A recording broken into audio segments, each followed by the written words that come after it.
Friends, have you ever seen injustice turn against the one who commits it? Today's story is a real explosion of emotion and tension. Imagine an ordinary day in a toy store. A teenage girl is choosing a gift, but suddenly the saleswoman, instead of helping her, starts insulting her, and then, throws a heavy toy at her head. But what happens next will shock you. While you're watching, write in the comments what your name is and where you're watching this video from. We read every comment because you are our inspiration and support. You help us tell important stories and move this channel forward. Thank you for being with us, because we couldn't do it without you. Enjoy the show. The day began with a bright sun, soft autumn light illuminating the streets of a small American town. There was a lively but cozy atmosphere in the mall, where the toy store Childhood Miracle was located. Parents with their children, grandmothers with their grandchildren, everyone was busy searching for the perfect gifts for the upcoming holidays. Standing at the entrance to the store was Leah, a 17-year-old girl with bright curls of black hair that fell beautifully over her shoulders. She looked a little confused, trying to figure out where to go to find a gift for her little brother. Leah had come alone, eager to surprise him. Toy trains, teddy bears, and brightly colored dolls glittered in the windows. Children ran around the store, urging their parents to buy everything at once. In the far corner, a young couple, Tom and Maggie, young parents with their 2-year-old son, Ben, were discussing which car to choose. Nearby, a 5-year-old girl in a pink dress held her mother's hand, enthusiastically pointing to a display of unicorns. Leah took a step inside. Her eyes sparkled when she noticed a large stand of brightly colored toy cars. For her brother, who was turning 7, these cars were a favorite pastime. She stepped closer, trying to decide between the red truck and the blue race car. Standing next to the cash register was Bobby Jo, a middle-aged saleswoman with a short haircut. Her face held an expression of slight fatigue, though she tried to look friendly in front of the other customers. Bobby was known for her stern and abrupt manner, especially when the store was crowded. At first glance, the atmosphere in the store was almost perfect. The laughter of children, the music from the speakers, the sounds of cash registers. No one suspected that in a few minutes, this world of colorful toys would turn into a scene of real horror. Leah cautiously approached the counter where Bobby Jo stood. She was holding 2 toy cars, one red and one blue. She couldn't decide which one her brother would like better, so she asked for advice. "Excuse me," Leah said softly, trying not to disturb the woman who was moving some papers behind the cash register. "Could you tell me which of these machines is more popular?" Bobby Jo looked up, and her gaze, neutral at first, changed immediately. She looked at Leah with a cold squint, as if she'd already insulted her in some way. "Can't you see I'm busy?" she said sharply, her voice louder than it needed to be. Leah backed away slightly, feeling awkward. "I'm sorry, I was just wondering. You might want to think before you ask questions." Bobby interrupted her, now defiantly irritated. Her tone hardened, her expression mocking. A couple standing nearby with a child frowned, noticing how quickly the saleswoman's mood was changing. Tom glanced at Maggie, as if wordlessly asking if he should intervene, but the young woman shook her head, drawing her husband away from the heated conflict. Leah tried to explain herself, her voice shaking. "I just wanted to pick out a gift for my brother." "Well, of course." Bobby Jo grinned sarcastically. "You probably have to explain that, too, don't you? Or do you just have a lot of time to go shopping like this?" Her words were so humiliating that Leah felt the blood rush to her face. She looked around, hoping that one of the customers would stand up for her, but everyone pretended not to notice. Bobby Jo at this point glanced defiantly at the machines in Leah's hands and added, as if in passing, "Maybe you should see if you can even afford it first. We're not a charity shop." The words struck the girl like a thunderclap. She clenched her lips, trying to maintain her dignity, but inwardly she trembled with humiliation. Her hands trembled involuntarily, and one of the cars almost slipped to the floor. "I'm sorry," Leah barely exhaled, but instead of leaving the situation, Bobby Jo, as if finding pleasure in her rudeness, added, "Apologizing won't help if you're just wasting other people's time here." At that moment, the atmosphere in the store began to change. The whispers of the customers grew louder and louder. Someone had already taken out his cell phone, filming what was happening, but no one intervened. No one said, "Enough." This first spark of conflict has already ignited a fire that will soon engulf everything around it. Leah stood still, trying to keep herself from crying. Her face burned with shame, and a sense of injustice grew in her chest. But before she could say anything, Bobby Joe continued, raising her voice so that the whole store could hear her. "Typical," she said, pointing at Leah and addressing the customers rather than the girl herself. "They're always hanging around, not buying anything, just bothering normal people." Several people in the store frowned when they heard her words. A young couple with a child standing in the window glanced furtively around. Tom frowned, but Maggie gently touched his arm, as if to suggest, "Don't interface." Leah tensed, her fists clenched, but she was still trying to keep her composure. "I'm sorry, but your words, they're unfair." "Unfair?" Bobby Joe asked with a sarcastic grin, as if the word were foreign to her vocabulary. "Oh, you don't have to tell me about fairness. I know who people like you are, always looking for a reason to complain so you can get something for free." Her voice grew louder and her tone more aggressive.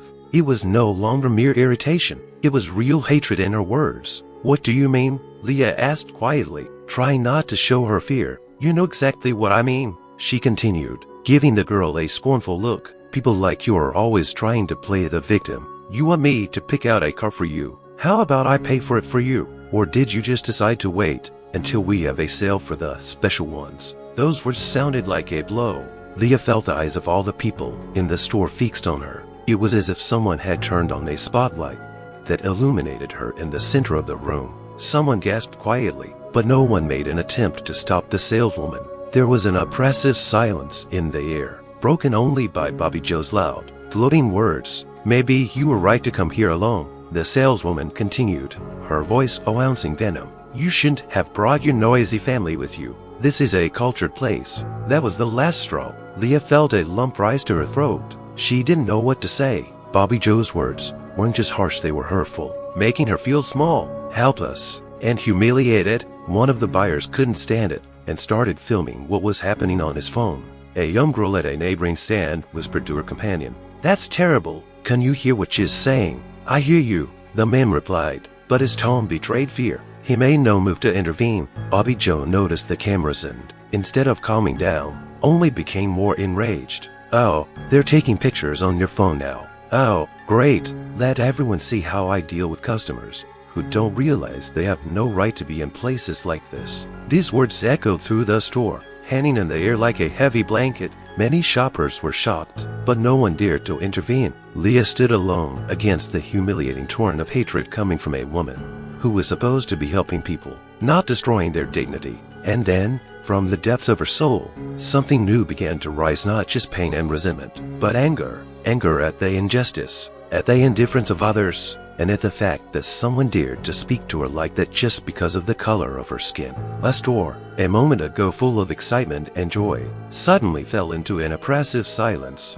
Bobby Joe's words continued to hang in the air as if they were blows, making everyone around him feel awkward and tense. It was as if the space itself had become dense, as if the air had become heavier and it was harder to breathe. The customers, who just a few minutes ago were happily discussing toys, now frowned, as if they were afraid to move. A woman in a strict suit, holding a teddy bear, furtively took a step back, as if trying to avoid the scene. A young man, who was leafing through a catalog at the stand with a designer, now kept his eyes on the screen of his phone, pretending not to notice anything. But not everyone turned away. Some, on the contrary, held their breath and furtively filmed what was happening on their smartphones. People's hands were shaking, but the cameras continued to record every second. The subtle mechanical clicks of the camera shutters on their phones seemed as loud as hammer blows in this oppressive silence. Leah felt down scenes of stares. They were different, some full of sympathy, others of indifference, others of outright curiosity, as if this was not the humiliation of a living person, but another performance. A young mother with her 5-year-old daughter stood nearby, nervously cradling the child in her arms. The girl in the pink dress pulled her mother's hand and whispered, "Mom, why is Andy screaming?" The mom leaned over to her daughter, trying to speak so no one would hear her. Honey, let's just back off. It's none of our business." Tom and Maggie, who had been discussing toys for their son, were now standing against the far wall. Maggie cast anxious glances at Leah, as if torn between the desire to approach and the fear of being drawn into the conflict. Tom frowned, pressing his lips together, but made no move either. "We have to do something," Maggie said in a whisper. "And what?" Do we interface and she'll come at us? Tom muttered, trying to keep his voice low. Look how furious she is. Shockingly, his words reflected what almost everyone in the store was thinking. No one wanted to take any chances. The clerk didn't just look annoyed, she was furious, her eyes glittering and her hands clenched into fists. Bobby Joe seemed to sense the silence and fear around her like a predator senses blood. She straightened up proudly, as if her hatred was justified by the fact that no one dared to stop her. "See," she said loudly, looking around at the customers as if seeking approval. "That's what I mean. They act like they owe everyone here, but in reality..." But she had no time to finish her sentence. A young girl at a neighboring stand, holding the phone with a trembling hand, whispered to her companion, "We should call the police. This is too much." "Do you think it will help?" replied the boy, also in a whisper. Her words, "It's awful, but they're just words." Leah could hear the whispers. She saw people look away, take a step back, or just stare but do nothing. She felt not just humiliated, but left alone with all this evil. Her gaze stopped on an elderly woman, with a basket standing by a stand of dolls. Their eyes met. Leah looked to her for some encouragement, but the woman quickly turned away and pretended to scrutinize the price tag. The crowd around Leah was like a silent verdict. No one wanted to interface. No one wanted to take responsibility. Their fear paralyzed them, and curiosity made them stay. And in that crowd, Leah suddenly felt like she was all alone.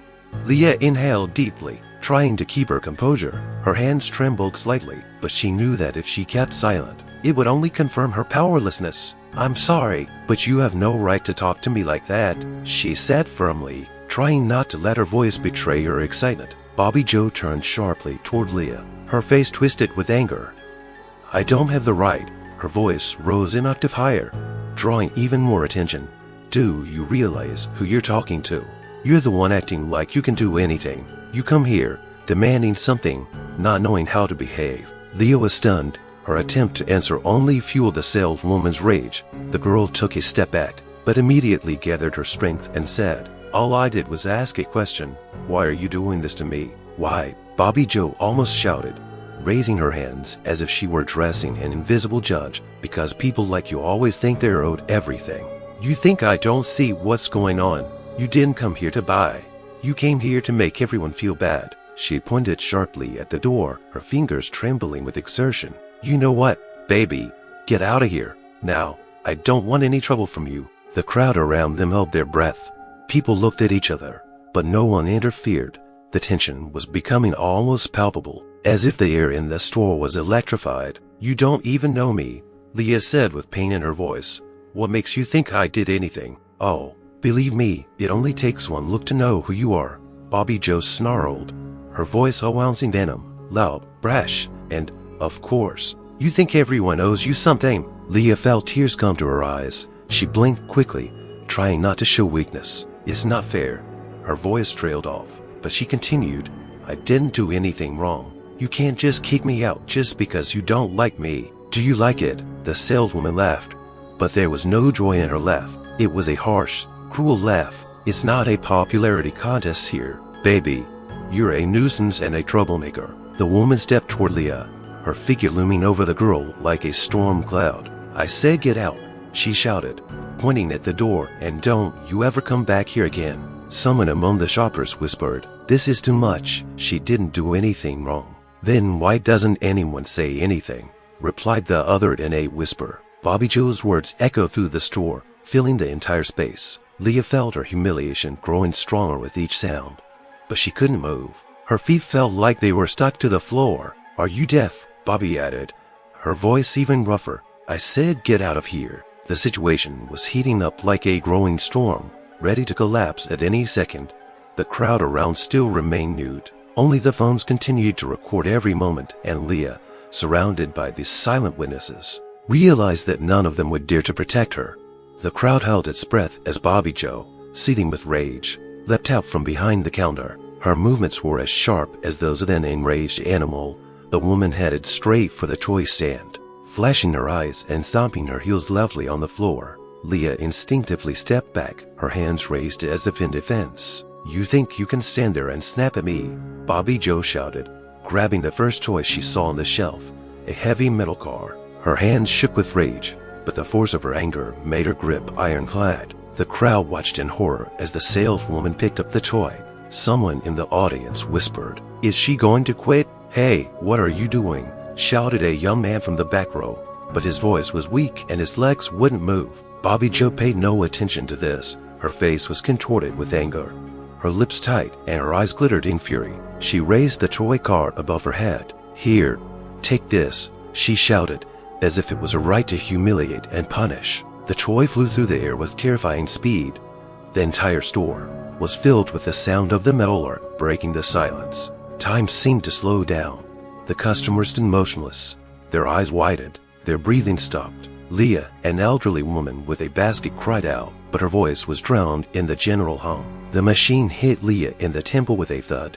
The girl staggered. Her eyes closed for a moment, and her legs gave out. She fell to her knees, breathing heavily, her hands instinctively reaching for her head. "Oh my God!" She hit her, came a shout from the crowd. Screams and panic erupted instantly. People rushed back, trying to get away from the stage. Some dropped things. Baskets of toys fell to the floor, hitting the tiles with a resounding thud. Leah sat on the floor, feeling the pain shoot through her head.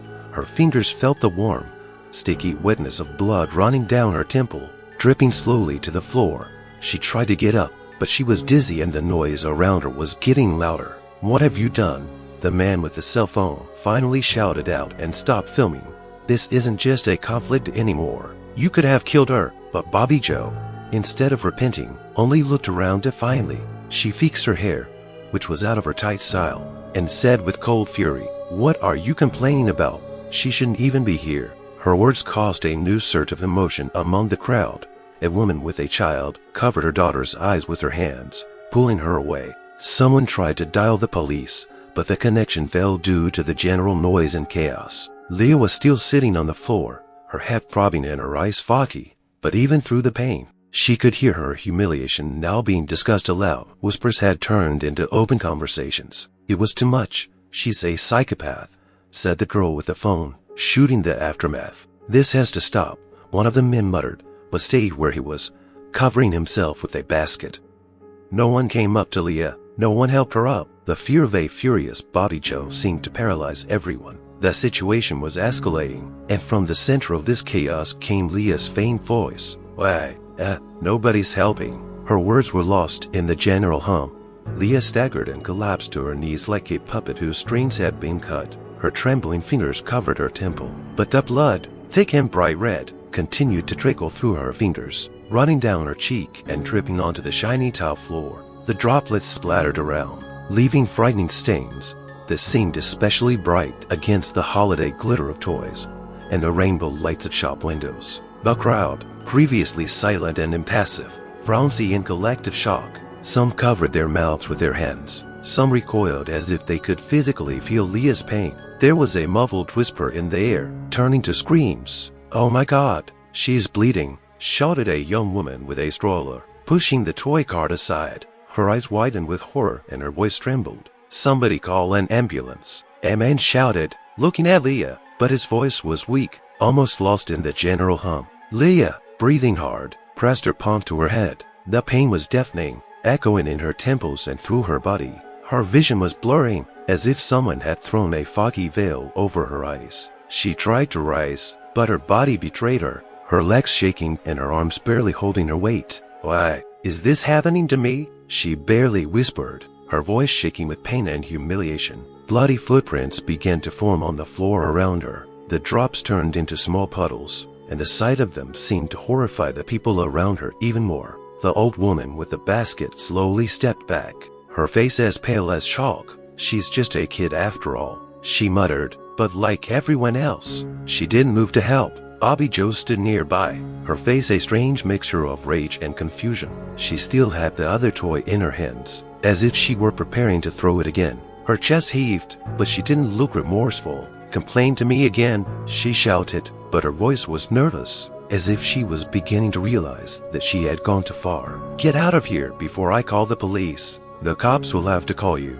one of the observers, a young guy with a cell phone, finally shouted out. He took a step forward, but stopped, not daring to come any closer. "You hit her. She could die." Those words seemed to break the dam. Some people started screaming. Some panicked, calling 911, handing phones to their companions with trembling fingers to dictate an address. But no one, not a single person, approached Leah to support her or at least help stop the blood. The young mother, cradling her baby, turned to her husband and whispered, "We can't just stand here. She needs help." But her husband, clenching his teeth, hissed back, "There's nothing we can do.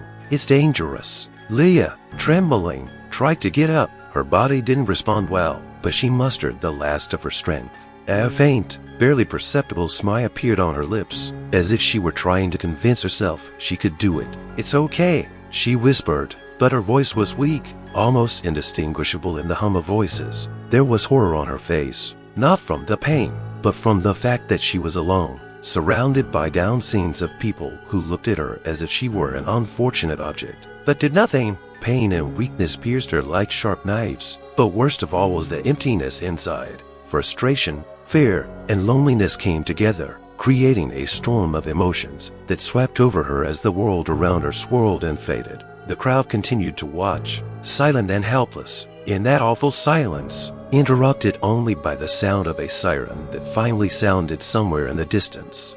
Finally, someone in the crowd, clutching his phone in his hands, decided to call 911. It was a young guy who at first frowned as if in a daze, but still snapped out of his shock when he realized that this situation was becoming more and more dangerous. His fingers nervously dialed the number, and he spoke, almost disbelieving what was happening. 911. "What's happening?"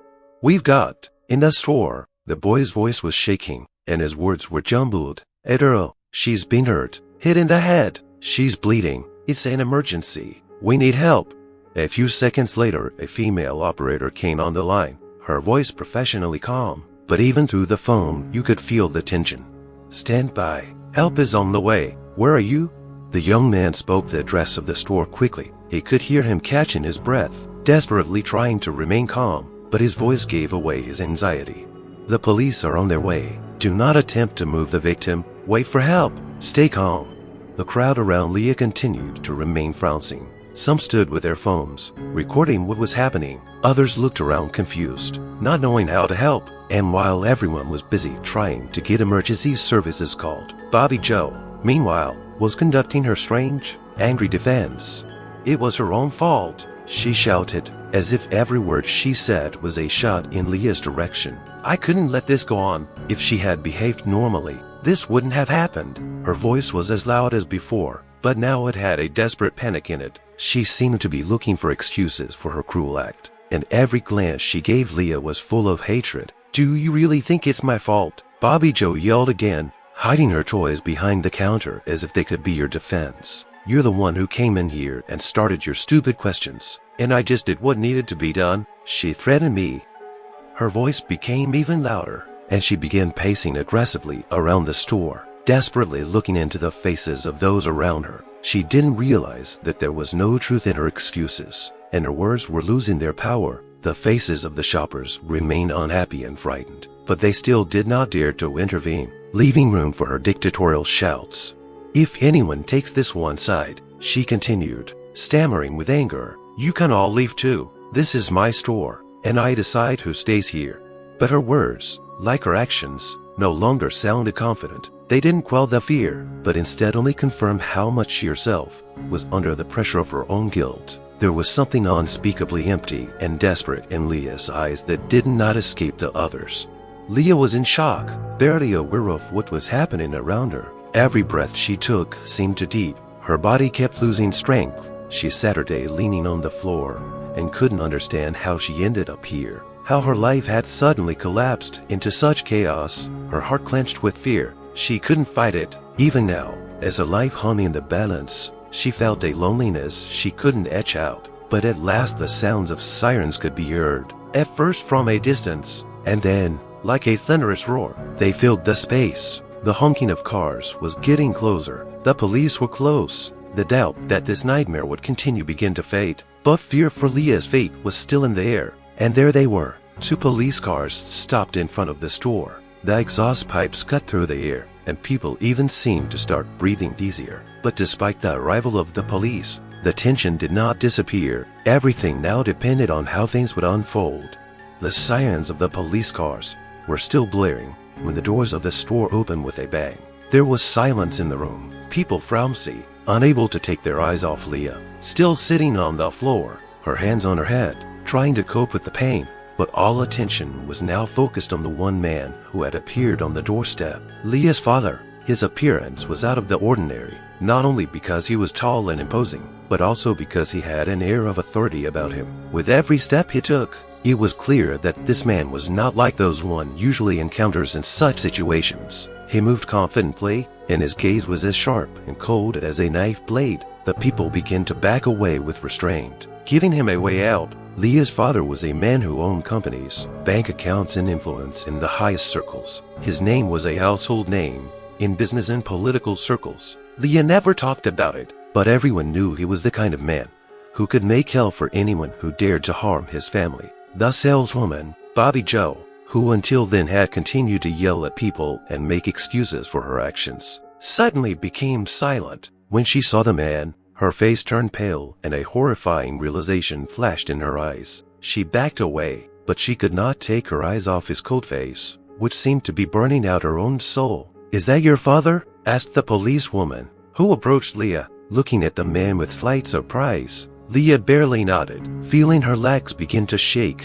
She didn't seem to care what happened. She just couldn't stand still. But at those words, her father stepped forward, his voice clear and commanding, without a shadow of doubt. "I'm Kyle Robertson, and this is my daughter." He said his words loud and clear, letting everyone know that what mattered now was not just the fact that he was her father, but who he really was. That name left no room for doubt. Bobby Joe, standing still as if chained in iron, felt her legs growing weak. She clearly realized that she was in no position to stand up to this man. She had heard of Kyle Robertson once, but she had always assumed it was just a rumor. He was one of the most powerful men in the country, a powerful businessman and sponsor of many political and social projects. But now, coming face to face with him, she realized it wasn't just talk. Her face paled, her eyes widened, and her chest began to tighten. Time seemed to slow down, and every breath she took became heavy. "Pete, please.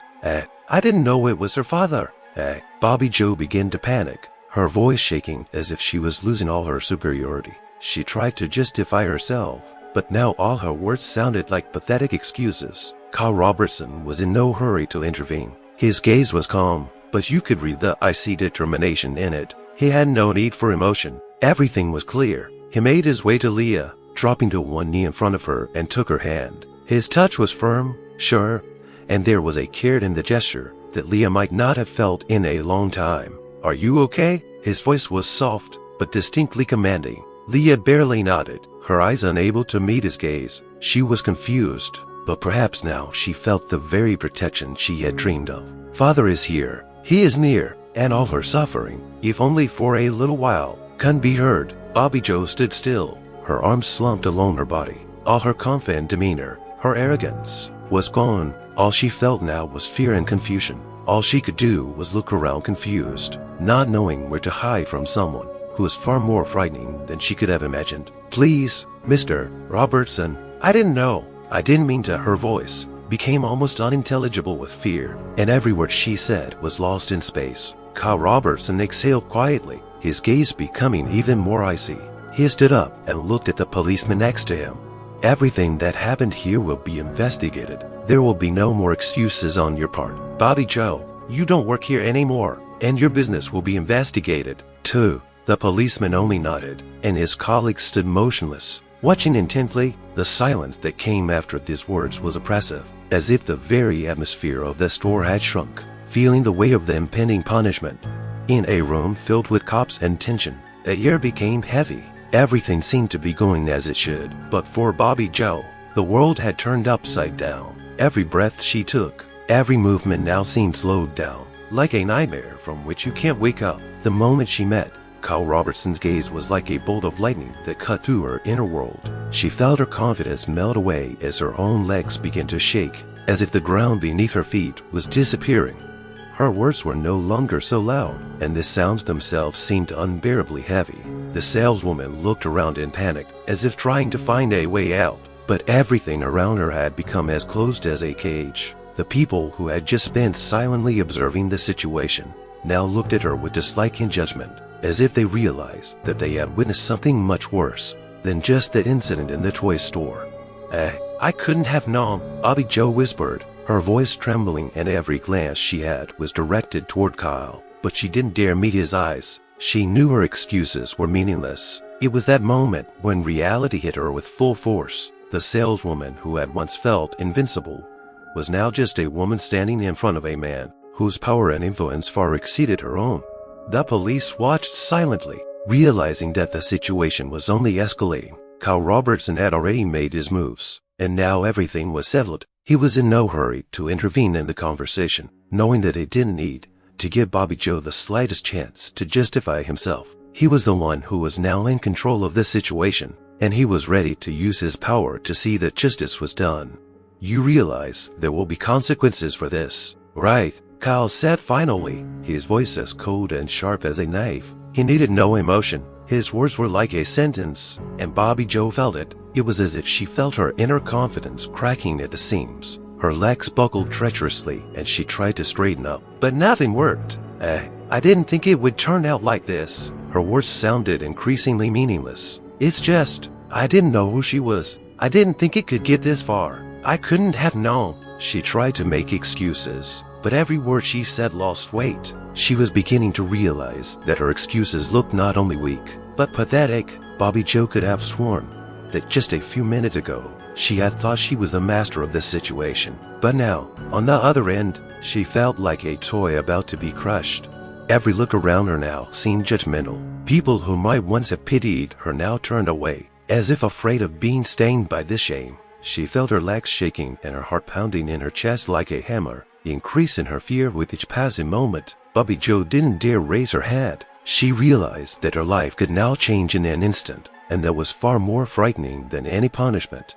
The police officers began to record her statement, but Bobby Joe couldn't concentrate. All the thoughts were jumbling in her head. She felt the confidence with which she had treated Leah a few minutes ago deflate like a burst bubble. Feelings of fear, hopelessness, and pain overwhelmed her. The saleswoman realized that her behavior was not only inappropriate, but tragic. She could lose everything: her job, her reputation, and maybe even her freedom.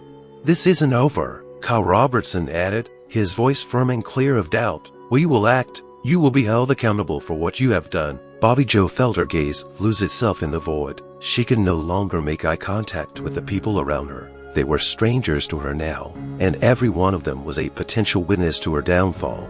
The situation in the store, which had seemed unbearably tense, had finally reached its climax. The police had already carefully recorded every moment of the incident, and Bobby Joe's face now showed not only fright, but the full realization that her actions had led to terrible consequences. She was still standing in front of the police officers, trying to stay on her feet, but her gaze was blank and her face pale with fear.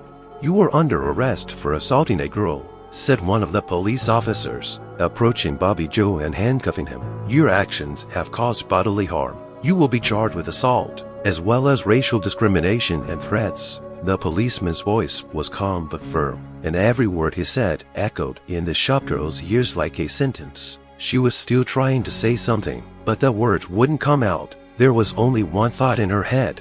I created this nightmare. Her idea of the world as a place where she could do whatever she wanted was crumbling before her eyes. Bobby Joe was taken into custody. She was taken away from the store, despite her complaints and attempts to justify herself. People who witnessed the incident could only watch as police cars fled in front of her eyes, and realized that for her this was only the first step towards justice. Leah, meanwhile, sat her day on the floor, her hands clenched on her head where the blood was still slowly oozing out. She felt dizzy, but her gaze was focused on her father. Kyle Robertson stood nearby, watching discreetly as the police took the woman away, but his attention was now fully on his daughter. Leah looked up, and their gazes met. Leah was still in shock, but she saw the determination in her father's eyes. There was everything in his gaze, both love and determination to get justice. Her heart, still pounding from the horror of the experience, felt a little lighter. Are you okay? Kyle asked, sinking down beside her. His voice sounded like a soothing magnet that Leah could sink into. Forgetting everything? She nodded, but her body was still shaking from the exertion. The memory of the saleswoman throwing the toy at her with fury on her face wouldn't let her go. With each passing moment, Leah relived that moment over and over in her head. But now that her father was there, she felt he would protect her. "I promise you, Leah, there will be accountability for this," Kyle continued, his voice as hard as a rock. "You'll never feel in danger again, and I won't let that happen." He looked at the policeman, who was standing next to them, and nodded, signaling for the process to continue. "We will ensure a full investigation," the officer said. "We are already requesting camera footage and finding other witnesses to make sure all crimes are properly recorded. Your daughter will not suffer for nothing. We have an obligation to make sure this situation does not happen again." Kyle turned to Leah, his face soft despite his determination. He leaned on his knee so he was at her level and put his hand on her shoulder. Leah felt the warmth of his calm, and for the first time in a long time, she felt relief. "It wasn't your fault," he said softly, and there was so much confidence in his words that Leah, lost, was able to find strength in them. She nodded and closed her eyes, feeling herself slowly return to reality, her mind beginning to clear of the memories of the violence. "You're strong, Leah," Kyle continued, "and I'm proud of you." But the moment his words reached her, Leah suddenly felt a weight on her shoulders. Everything she'd been through had disappeared in an instant. She realized that this was only the beginning of a long road of recovery. But still, in the back of her mind, she felt her fear slowly fading away. She wasn't alone this time. The police were finalizing the paperwork, and Kyle didn't take a step away from his daughter. He looked at her with such attention that Leah realized that everything that was happening now was a moment of justice that would at least partially restore the balance that had been broken by violence and fear. Bobby Joe may have been on the side of the law, but her actions now came down on her with a force she couldn't have expected. Justice was on its way, and though Leah knew the recovery from her experience would be long, she no longer felt so helpless. A story that started as a random collision in a toy store soon turned into a storm that engulfed the entire internet. The video of the incident, shot by one of the witnesses on a cell phone, spread with incredible speed. Instantly, it went viral. Conversations about racism, bias, and injustice filled news feeds and social media. People began to discuss not only what had happened, but also the deeper issues behind this act of violence. The comments ranged from people who expressed anger and outrage to those who tried to analyze the reasons that led to this behavior. Pictures, memes, and discussions flooded the screens, making the problem of racism even more visible. Many people, regardless of their race or nationality, took Leah's side, calling for justice. It soon became clear that Bobby Joe not only worked at the toy store, but also held a position in a local community organization that claimed to promote inclusiveness and anti-racism. Her hypocritical behavior immediately attracted media attention. Local activists, who have long worked to bring attention to issues of racial inequality, began demanding strict action. An investigation into her actions soon emerged, and public opinion turned against her. The video of the moment Leah was attacked also attracted the attention of major news outlets. An article in a leading news magazine drew parallels between the incident and the growing problems of racial bias in society. Questions began to emerge in the discussions. How often does this kind of behavior go unnoticed? How long will we turn a blind eye to such acts of violence? People began to express the view that such behavior must be addressed so that it does not recur in the future. The biggest wave of outrage came when it was revealed that Bobby Joe had a long history of similar incidents. Other people who had been hurt by her racist attitudes began to come forward, making her behavior an even more glaring example of systemic injustice. All of this was happening against the backdrop of an imminent and real threat to her career in life, as reports were already coming in that she had been fired from her job and her reputation was hopelessly damaged. Leah, on the other hand, became an object of admiration for many. Her stamina, fortitude, and the way she was able to endure her experiences without withdrawing into herself were qualities that were admired by viewers and readers. Leah received hundreds of messages of support, as well as invitations to participate in various public events to discuss the importance of fighting racism and intolerance. She became a symbol of the struggle for justice, and her story attracted the attention of major human rights organizations.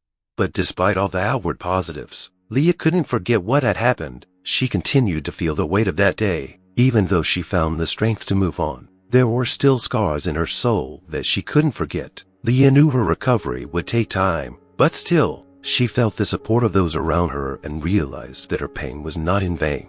Saleswoman Bobby Jo faced the consequences of her actions, her career ruined, her name synonymous with bias and violence. Soon after her arrest and trial, she realized that her life was forever changed. She was forced to face the fact that many people now saw her as an example of how not to behave in society. Her actions were not only followed by public condemnation, but also legal accountability, which led to criminal charges. All of this was a lesson to many. It was a lesson to those who allowed racism in any form. It was a lesson to those who remained silent in moments when they needed to stand up for the truth. And perhaps most importantly, it was a lesson to all those who believe that silence and indifference can go without consequence. Leah's story, her fight for justice, and the consequences suffered by Bobby Jo were the signals that reminded society that inequality, racism, and violence cannot go unpunished. And even in the darkest of situations, justice has the power to be revived if there are those who are willing to fight for it. Friends, what do you think of this story? It's certainly a heavy and disturbing topic, but it's so important to discuss it. Have you had moments in your life where you've experienced racism or injustice? Share your thoughts in the comments. We really want to know what you think. Every word you say matters to us. We so appreciate your support and are grateful to have you with us. You are a real force that helps our channel grow and develop. If you liked the video, don't forget to like and subscribe so you don't miss new stories. We wish you a great day, and remember, each and every one of you is important.